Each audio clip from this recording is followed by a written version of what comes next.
دزگه گشتی کاروبار مینانی حکومت هرما کرسان راگاند ل سال 2016 به 20 میلیون دلاران هاریکاری بو کرت پاقشکرناوان در پیزبوی جمین و تقمنیان و غان برماین شریعین هاتین کم کرن و دیار دکت هات کوپانیاجی برداومه اف دزگه و لپشتی هاتنا تیروریستین داعش دز بسر چند دورین هرما کرسانه دا و پشتی آزاد کردنوان دوران جلای حسین پشمرگیوه و بریکا کنسل خانه و نیلارتی اولاتین بیانی لحرمه دا خازهاری کاری کرنه بو پاقش کردنوان دورین بمین و تقمنی محمد احمد سروک دزگه مینان کوینه اگ بو سایت خندان هنارتیه اما جدا بوی چنده لسال 2016 شیانه 20 میلیون دلاران بو پاقش کردنوان دورین بمین و تقمنی و برماین شاری دا بین ترخان کرن دیار کرجی هاتناوی کجمه پاره بو هرمه و دفع قیرانه دا کاریگاری کا باش هيا بو هرمه و سروک دزگه مینان دیار کرجی براورد به سالن بری هاتنا کمپانیان و رخراو نیف دولتی دوباره مینان دا با هاتنا وان بو هرمه 25 کمپانیان زده کریه دزگه ناوری دیار کرد اف دزگه حکومت هرما کرسانه و لدی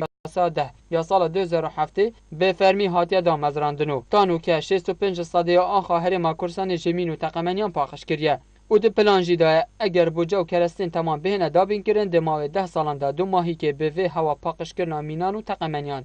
بینن و ده هرما کرسان جمینان پاقش کن